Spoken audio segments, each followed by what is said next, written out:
룻기서 1장 15절부터 18절 먼저 읽고 시작하도록 하겠습니다. 룻기서 1장 15절부터 18절입니다. 우리 구약성경 사사기 다음에 룻기죠. 자, 룻기서 1장 402페이지네요. 403페이지네요. 15절부터 18절 한 절씩 가도록 하겠습니다. 찾아놓으시고 스크린 통해서 같이 읽도록 하겠습니다. 제가 먼저 읽겠습니다. 나오미가 또 이르되 보라 내 동서는 그들의 백성과 그의 신들에게로 돌아가나니 너도 너의 동서를 따라 돌아가라 하니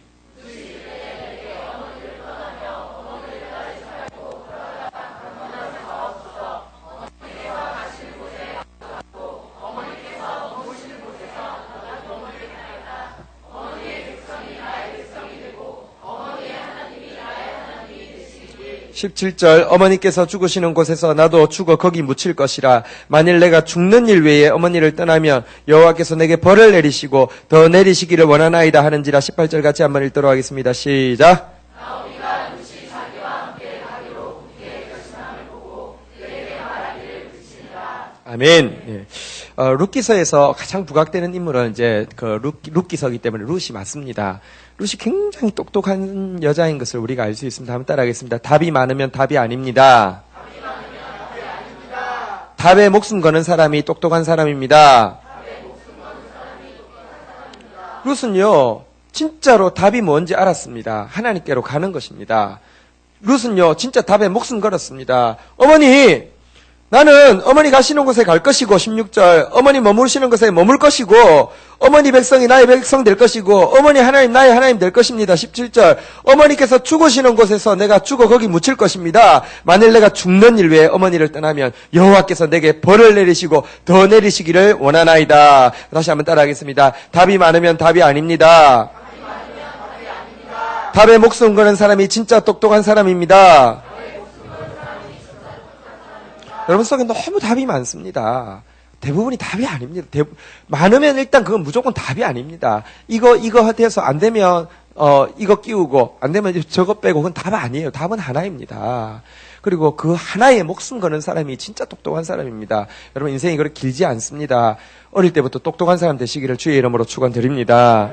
그런데 이 룻기에서 룻이 제일 부각되고 어떻게 그 아무것도 없는 깡통찬 시어머니를 따라, 그것도 어머니도 아니고 시짠데, 그죠?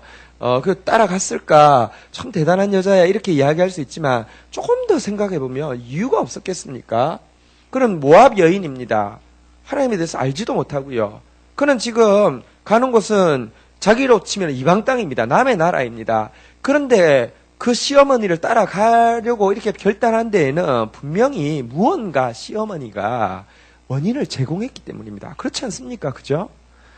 자기는 이 모압 여인이 하나님을 압니까? 모압 여인이 거기 가면 무슨 예를 들면 우리가 파리 간다 그러면 뭔가 동경이 있잖아요. 그죠? 근데 모압 땅의 사람이 이스라엘이 동경 이런 거 하나도 없습니다. 이스라엘 땅에 그때 시대를 사사기라고 하는데요. 사사 시대의 제일 중요한 하나의 그 주제가 뭐냐고 이방인을 멸하는 것입니다.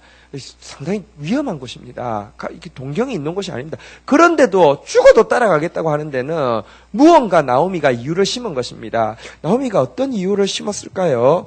우리가 한번 이 룻기서 1장 한번 통해서 좀 보도록 하겠습니다. 우리 1장 한번 보도록 하겠습니다. 1장 1절 우리 같이 한번 읽도록 하겠습니다. 시작.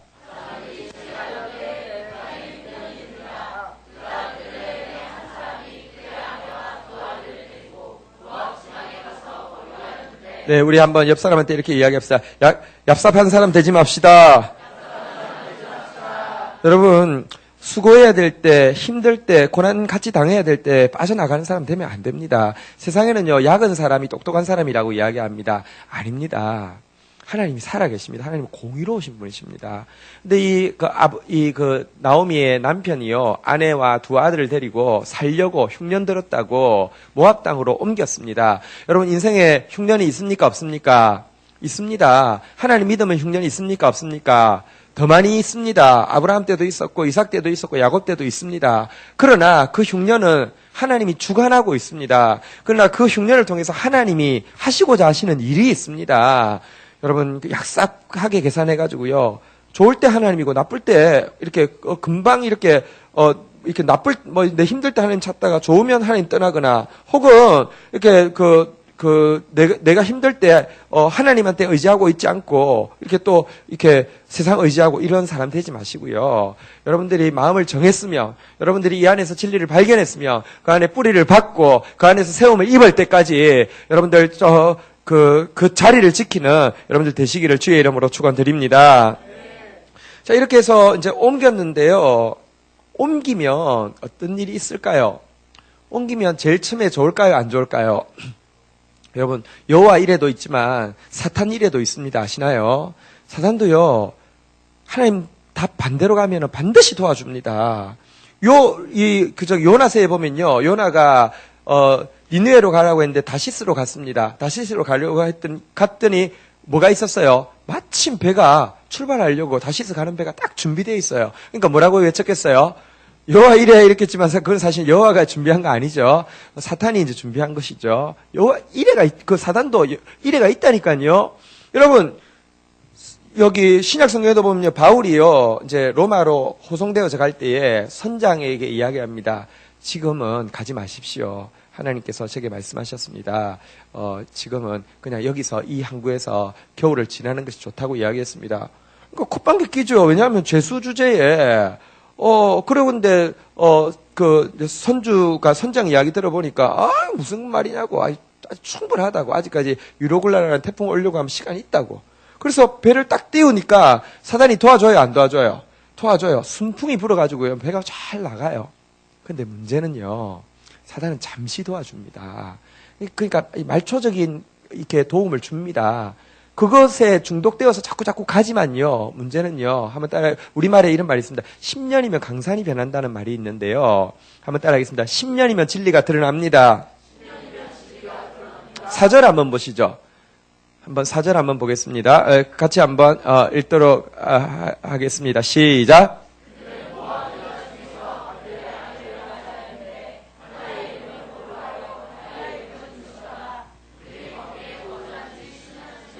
얼마쯤에?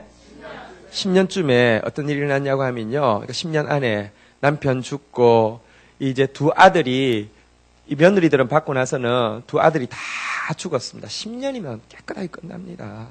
오늘 아침에 설교했는데요. 야곱이요. 하나님께서 베델로 올라가라고 했는데 숫곳이라는 땅에 가 있었습니다. 10년을 거기 있었습니다. 10년 있는 동안에 여러분들 나쁜 일 당할 것은 전부 다 당하겠습니다. 제일 처음엔 좋았으니까 남았겠죠.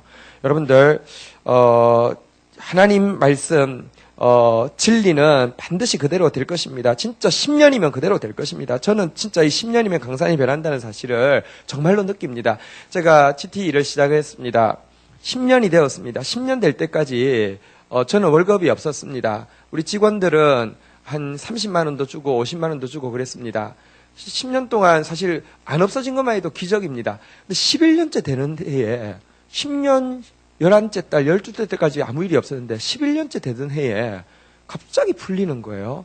갑자기 그래가지고요. 직원들 월급도 한 100만 원 이상 주게 되고, 그 다음에 나도 월급 받게 되고, 딱 진짜 10년이니까, 나 그래서 너무 신기했어요. 10년이면 강사단이 변한다는 말이 성경에 있는 것도 아닌데, 근데 요즘, 이제 그러고 보니까 10년이면 진리가 드러난다고 성경에 있네요. 여러분들, 정말 진리는 시간이 지나면 반드시 드러납니다. 악인은요, 풀과 같이 번성한다고 그랬습니다. 의인은 나무와 같이 자란다고 그랬습니다. 풀은 하루에도 자랄 수 있습니다. 그러나 금방 사라집니다. 나무는 시간이 걸립니다. 그러나 오래 갑니다. 어쨌든 10년에 쫄딱 망했습니다. 쫄딱 망해가지고요, 이제, 망하에 있었는데, 한번 6절 한번 보시죠. 한번 같이 읽도록 하겠습니다. 읽겠습니다. 시작.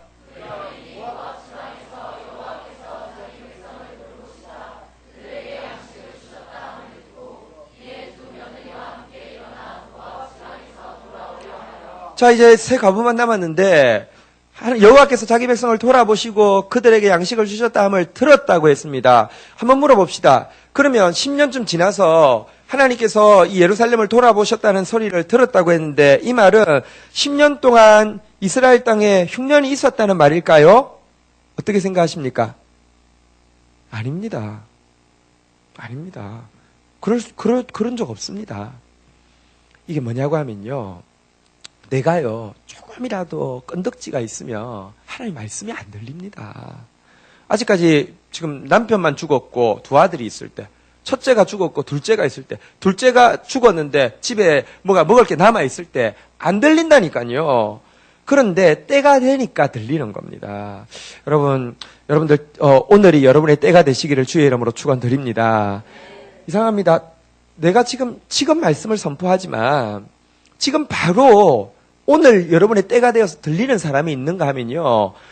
내가 목회자 입장에서 볼 때는 그 사람은 지금 상황을 볼 때, 형편을 볼 때 진짜 이 말씀 받아야 되는데 하는데 그때 목회자가 그런 게 있어요. 그러니까 설교를 하면서도 어떤 때는요.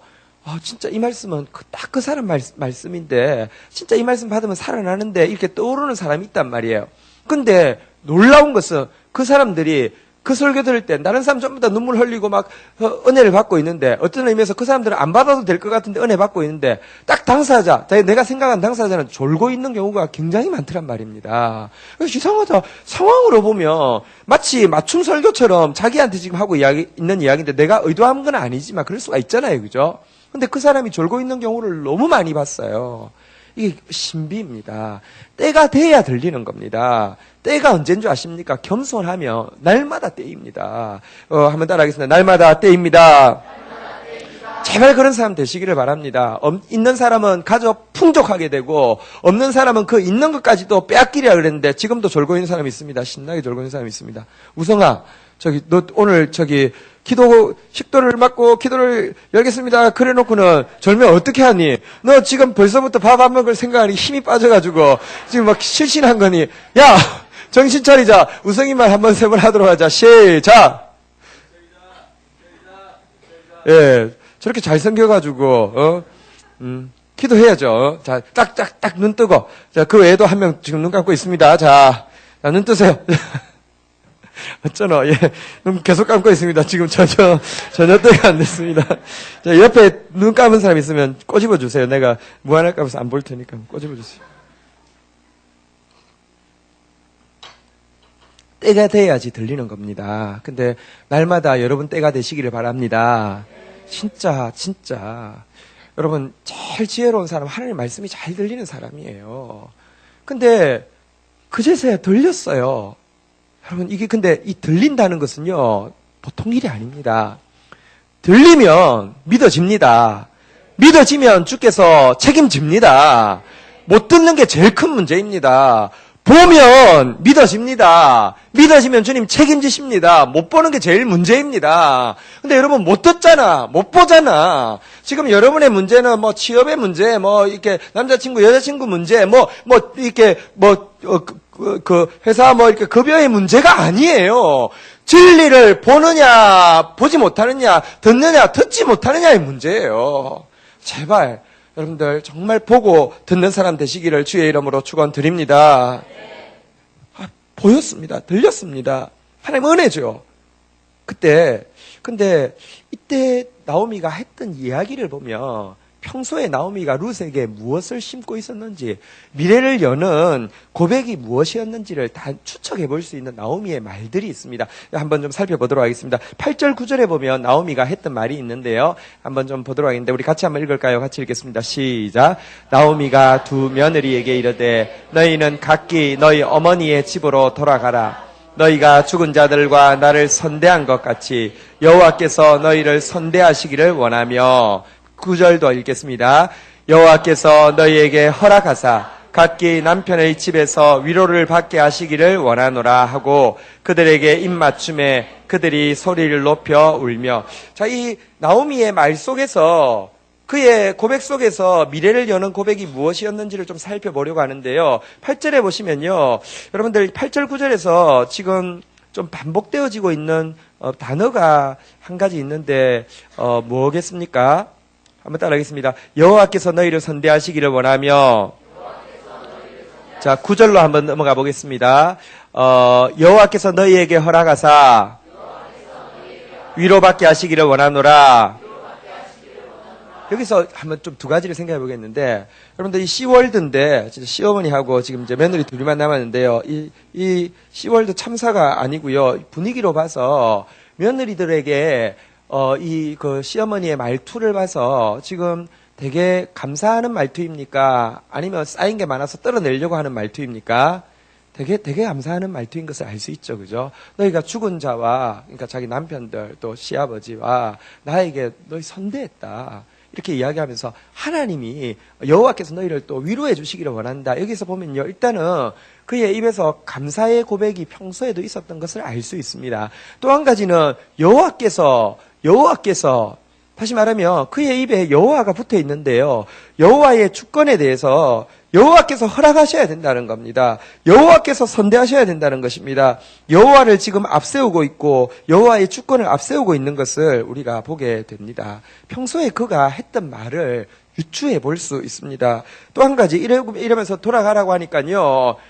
이제 안 돌아가겠다고 제일 처음에는 오르바하고 룻이 같이 고백을 합니다. 근데 나오미는 지금 돌아가면 너무 사실 이방인에 대한 박해도 심하고요. 사실은 자기는 지금 대책도 하나도 없고, 사실은 이제 가서 결혼도 사실은 이스라엘 제도에 의하면 친족이 이렇게 이어서 결혼을 해서 자녀를 낳는 길 외에는 없는데, 그렇게 친족이 이어서 결혼하려면은 이 모든 것을 다 자기가 빚진 것을 이 친족이 결혼했다는 이유만으로 전부 다 되돌려줘야 돼요. 근데 이걸 기업 무른다고 하는데, 기업 무른다는 표현이 바로 구속자라는 표현이에요. 그러니까 고엘이라는 제도인데요. 영어로 리딤머라는 게 기업을 물러준다는 것인데, 너무 피해가 많기 때문에 아무도 안 하는 제도입니다. 그 당시에. 아무도 그 일을 하는 사람이 없습니다. 그러니까 희망이 없는 거예요. 그러니까 다시 돌아가라고 권면을 하면서 이렇게 이야기를 하고 있는데요. 13절 한번 보실까요? 우리 같이 한번 읽도록 하겠습니다. 시작.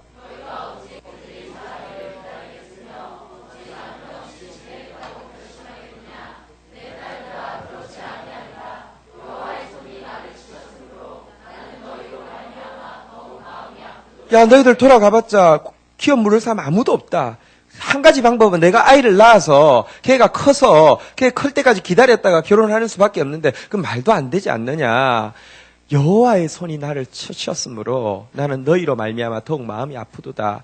너희가 이렇게 고생하는 것은 너희 탓이 아니라 나 때문이다. 어떤 집은 그러잖아요. 괜히 이제 며느리 받고 나서 집에 이렇게 안 좋은 일 생기면 며느리를 잘못 받아서 그렇다고 죽을 때까지 그렇게 이야기하는 사람들이 있어요. 그런데요, 사실은 이방 땅에 와서 이방 며느리를 봤으니까 선민의식이 추출하니까 그렇게도 생각할 수 있잖아요. 그죠? 이방 여자하고 결혼했으니까 이랬다 이럴 수 있는데, 이 말을 보면 이건 전부 다 내 잘못이다. 여호와의 손이 나를 치셨으므로 내가 너희로 말미암아 더욱 마음이 아프다. 이 말은 내가 너희들에게 너무 피해를 끼쳤다. 내 잘못이다. 이렇게 입으로 인정하고 있는 것을 보게 됩니다.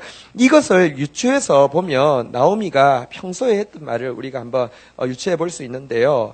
재앙이 생깁니다. 남편이 죽었습니다. 재앙이 생깁니다. 아들이 죽고 또 둘째 아들이 죽습니다. 재산이 다 없어집니다. 이때마다 나오미가 무슨 이야기를 했을까요? 한번 따라하겠습니다. 여호와께서 하셨다. 이건 지금 여호와께서 하셨다는 겁니다. 그리고 아마 그렇게 이야기했을 것입니다. 내가 하나님이라도 나를 칠 수밖에 없었을 것이다. 내가 정말 약삭했다. 내가 정말 잘못 선택했다. 내가 정말 잘못 살았다. 그러면서도요, 아까 우리가 본 대로 그가 여호와라는 고백도 많이 하고 죄를 인정하는 고백도 많이 하지만 또 한 가지가 있었어요. 감사. 사실 여러분 다 쪽박 차고 이제 막장까지 가가지고 돌아오는데, 여러분 그 며느리한테 꼭, 거기다 이방 며느리, 두고 올 며느리한테 꼭 잘해줘야 될 이유가 없잖아요. 그죠? 그런데도 감사가 나왔다는 것은 그의 입에 평소에 감사가 있었다는 것입니다. 그러나 이것도 감사한 것이다. 이것도 사실은 하나님이 내게 은혜 베푸신 것이다. 그런 고백이 있었던 거예요. 이 고백들이 미래를 여는 씨앗이 된 것입니다. 한번 보세요. 이방 여인이었던 룻은요, 어머니를 통해서 사사건건 진짜로 여호와를 인정하는 어머니를 통해서 처음으로 우주의 주권자이신 여호와에 대해서 그걸 알게 되었을 것입니다. 그리고 아무리 힘든 일이 있어도 입에서 끊임없이 나오는 감사의 고백, 그리고 아마 이런 이야기도 했을 거예요. 들리지 않아서 그렇지 우리가 살 길은 돌아가는 길밖에 없다. 하나님께로 돌아가는 길밖에 없다. 이 믿음의 고백들을 보면서 이런 상황이면 아무도 이렇게 살 수 없는데, 이 감사의 고백과 이 믿음의 고백이 그의 마음에 믿음을 심어준 것 같아요. 그리고 자기 죄를 인정하고 자기 죄를 자복하는 이 모습 앞에서 어머니에 대해서 진짜 여러분들 겸손한 사람에게는 긍휼이 가는 거예요. 그렇지 않습니까? 어머니를 내가 위해서라도 내가 같이 죽어드리더라도 아무 희망 없어도 그 땅 가서 같이 죽어드리더라도 내가 도와야 되겠다 이런 생각이 들어가게 된 것 같습니다. 듣고 보니까 그렇죠? 예, 여러분 신앙이란 뭐냐고 하면 예수 믿으면 만사형통해지는 것이 아닙니다. 여러분들 예수 믿으면 만사불통이었습니다. 히브리서 지금 묵상하고 있습니다. 열심히 하고 있습니까? 예, 안 하는 사람들은 분명히 나쁜 사람들이면 틀림없습니다. 여러분들 진짜 내가 좀 그거 하지 않아서 그렇지. 여러분들 GT처럼 좋은 책이 없는데 그걸 여러분들 목사가 죽으라고 쓰고 있는데 그걸 죽어 안 하고 있는 여러분들은 정말 나쁜 놈들입니다. 예. 그건 진짜 말이 안 되는 거예요. 내가 진짜 이거 내가 다른 목회자 같았으면 여러분들 전부 다 반 죽여놓거나 아니면 진짜 GT 잘하는 사람 만들었을 텐데 앞으로 죽이지 않고 GT 잘하는 사람을 만들겠습니다. GT 하세요. 근데 보세요. 히브리서 시대 히브리서를 받는 청중들 입장에서는 예수 믿으면 만사형통이 아니라 예수 믿으면 만사불통이에요. 직장 못 구해요. 공동체에서 쫓겨나요. 사자밥이 되는 거예요. 예수 믿는데 만사형통 전부 다 거짓말이에요. 그것은 가짜 복음이에요. 예수 믿으면 만사형통이 아니라 예수 믿으면 만사의 여호와를 바라보는 것입니다. 예수 믿으면 만사에 감사할 수 있는 것입니다. 예수 믿으면 만사에 자기 죄를 인정할 수 있는 것입니다. 이게 예수 믿는 고백입니다. 이 고백이 나오미에게 있었고 이 고백이 씨앗이 되어서 룻에게 들어간 것입니다. 룻이 똑똑한 거 맞습니다. 그것을 오르바는 답이 많아가지고 이것도 따라가고 싶지만 이것도 그냥 여기 있어도 될 것 같아서 갔지만 나오미는 룻은 하나밖에 없기 때문에 그것을 위해서 죽기로 결단했기 때문에 똑똑한 거 맞지만 나오미가 귀한 것입니다. 여러분들 나오미 되시기를 주의 이름으로 축원드립니다. 룻 되기를 주의 이름으로 축원드립니다. 이렇게 여러분 근데 사실 솔직히 말하면 그녀의 입술에서 나왔던 여호와를 인정하는 거, 범사의 여호와를 인정하는 거, 범사에 감사하는 거, 범사에 회개하는 것은 어떻게 보면 그녀의 상황을 역전시키기에는 너무 적은 것 아니냔 말이에요. 그녀의 상황이 그런다고 이렇게 남편이 생기겠어요? 자식들이 생기겠어요? 기업을 되찾겠어요? 기업 다 팔아먹었고 아무것도 없는데. 그런데요, 중요한 것은 하나님이 바른 믿음의 고백이 있으며 미래는 하나님이 열어가십니다. 미래를요, 자꾸 여러분의 노력만큼 된다고 생각하지 마십시오. 여러분의 형편만큼 된다고 생각하지 마십시오. 그건 세상 사람하고 똑같은 것입니다. 아닙니다.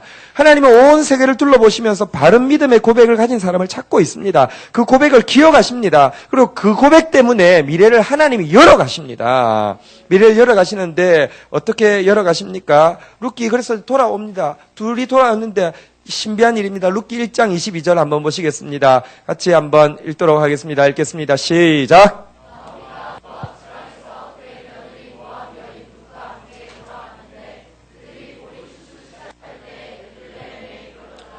왔는데 한번 따라하겠습니다. 오는 날이 장날입니다.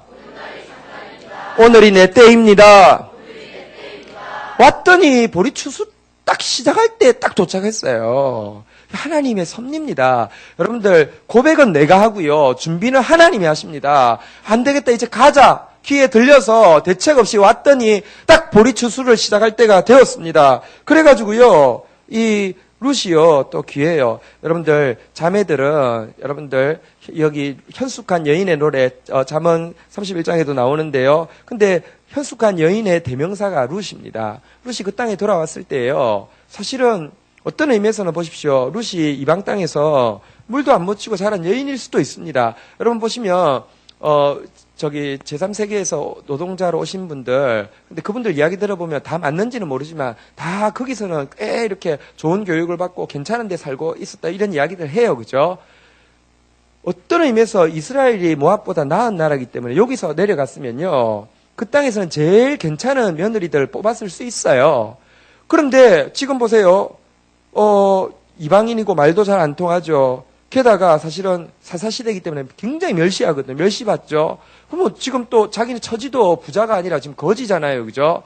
그러면 어떤 의미에서 밭에 나가는 거 굉장히 두려워할 수 있어요. 근데 자기가 먼저 어머니 저 밭에 나갈게요. 누구에겐가 은혜를 하나님께서 허락하시면 은혜 주실 거예요. 저 밭에 나갈게요 하고 나갔습니다.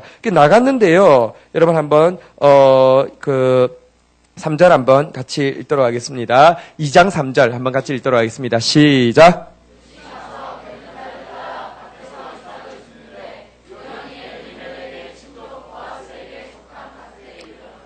여러분 여기 우연인데 한번 따라하겠습니다. 우연이 아닙니다. 여러분 진짜 이 전도서에도 보면요. 하나님이 우연을 주장하신다고 이야기하고 있습니다. 하나님이요. 이 우연이 아닙니다. 딱 보아스인데 보아스가 친족이에요. 다시 말하면 친족은 기업 물을 의무가 있는데 사실 그때 아무도 물으지는 않았지만 어쨌든 친족의 밭에 우연히 갔어요. 그런데 사실은 이 보아스는요. 굉장히 부자였습니다. 유력한 자라고 되어 있습니다. 밭이 많습니다. 그래서 여러분 자기 밭이 한 개밖에 없으면 매일 가겠지만 여러 밭이 있어가지고 보통 거긴 줄 모르는데요. 한번 보시겠습니다. 4절 한번 읽어보도록 하겠습니다. 같이 읽겠습니다. 시작.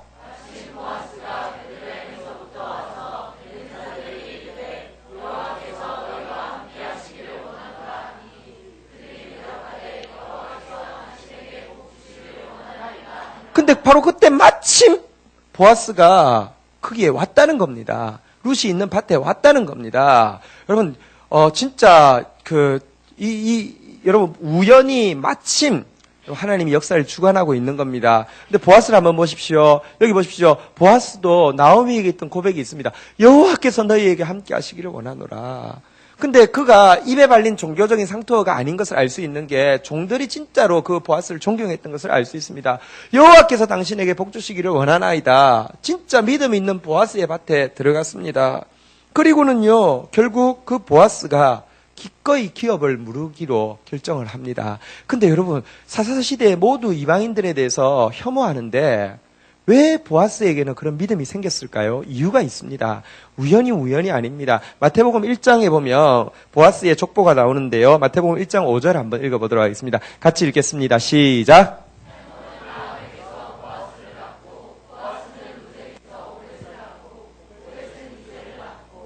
네, 여러분 여기 보면 보아스의 어머니가 누구라고요? 누구? 라합이 누군지 아세요? 기생.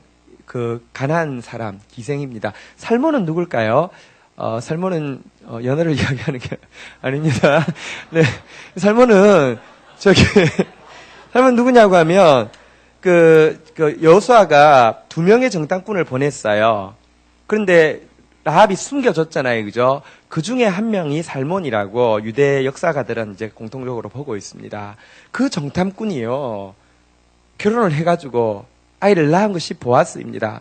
그 시대의 분위기는 자기들은 진짜 쥐뿔도 이렇게 하나님 뜻대로 살고 있지 않지만 이방인들에 대해서 막 그냥 포비아만 막 잔뜩 가지고 있는 이런 시대였는데요.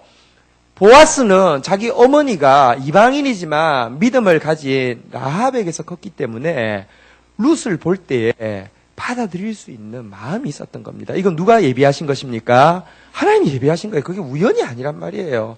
하나님 정확하십니다.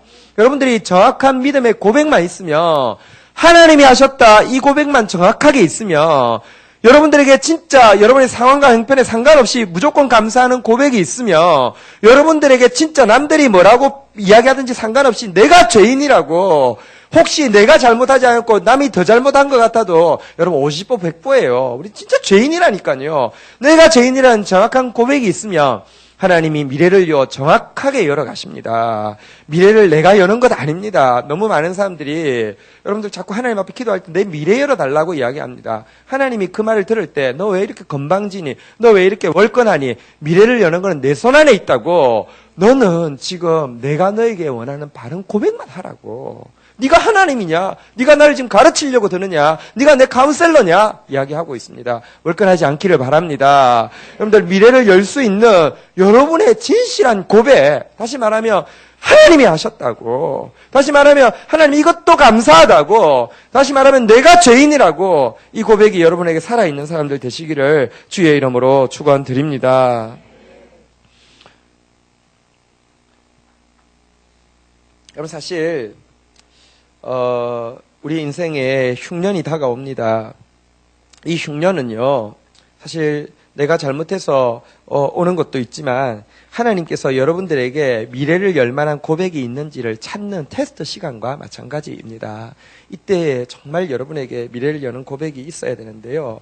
여러분 근데 우리의 입술을요 녹음을 해놓고 보면 하루 종일 나왔던 말들은요 정말 나오미에게서 나왔던 말이 많을까요? 여러분들 정말 성경에 보면은 다윗이 그렇게 이야기하거든요. 내가 말하기를 나의 행위를 조심하여 내 혀로 범죄하지 아니하리니 악인이 내 앞에 있을 때에는 내가 내 입에 재갈을 먹이리라. 이 재갈을 물린다고 했는데요.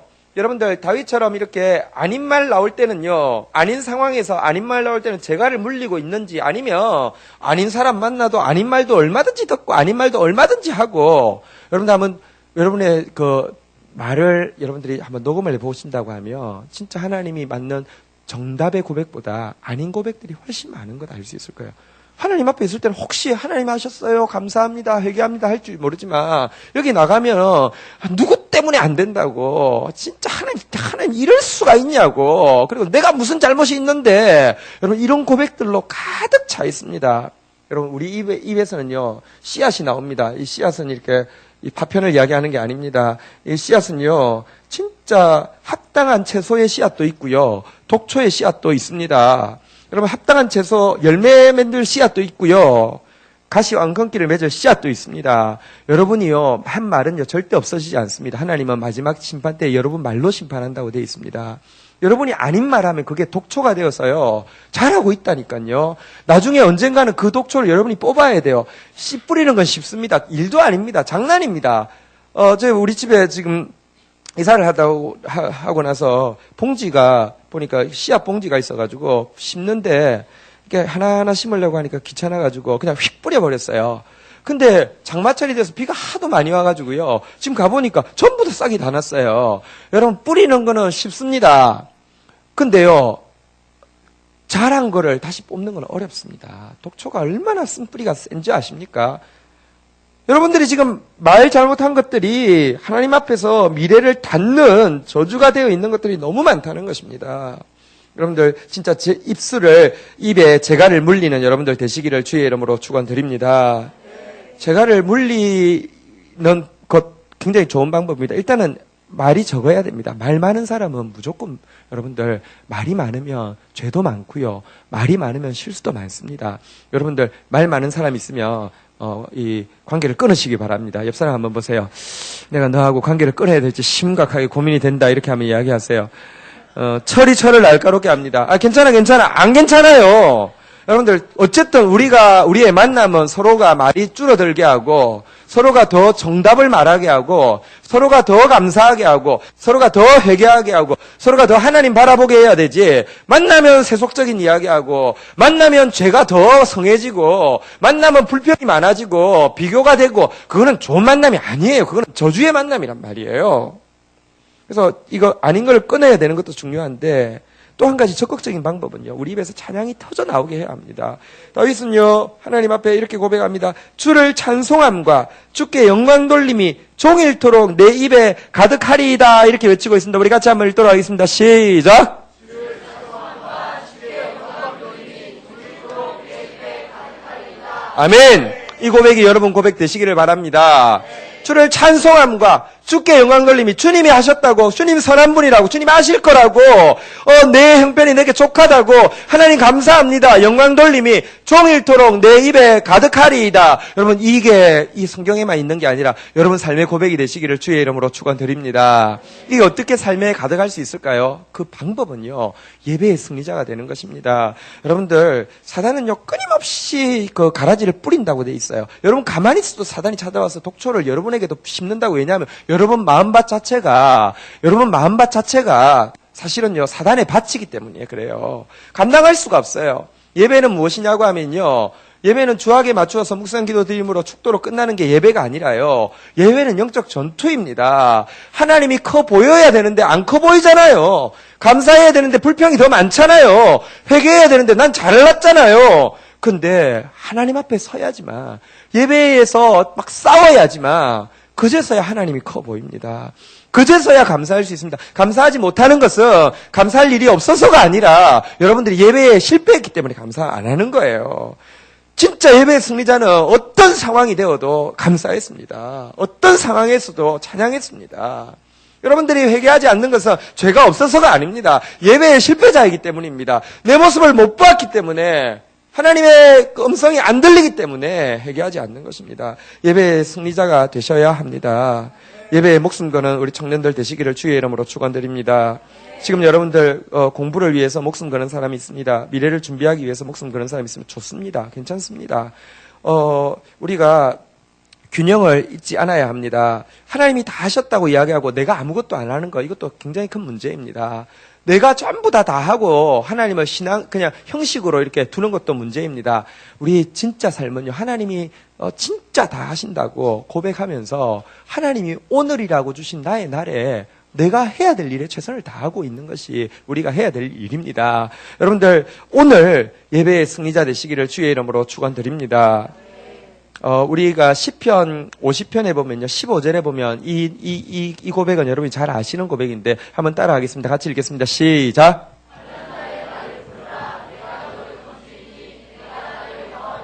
근데 이 고백이요, 보세요. 여러분들이 여러분들 기본적으로 기독교인이잖아요. 그죠? 옆에 혹시 신천지에서 오신 분 있으세요? 기독교인 맞죠? 그죠? 그럼 기독교인이면 환난 날이 되면 여러분 기도할 것 같아요? 안 기도할 것 같아요? 기도해요. 그죠? 그런데 환난 날에 여러분 기도하니까 밑에 내가 너를 건지리니 내가 나를 영화롭게 하리라. 꼭 이렇던가요? 환난 날에 기도해도 아무 소용 없던가요? 소용없는 사람 많지 않았습니까? 이게 모두에게 적용되는 말이 아닙니다. 14절 그 윗구절에 보시면요, 감사로 하나님께 제사를 드리며 지주자신 이에게 내 서원을 갚아라. 15절 보면요, 여기 앞에는 원어에는 또 영어에도 보면 그리하면 환난 날에 그리하고 나서 환난 날에 나를 부르며 내가 너를 건질 것이니 내가 나를 영화롭게 하리란 말입니다. 다시 말하면 14절 우리 같이 한번 읽도록 하겠습니다. 시작.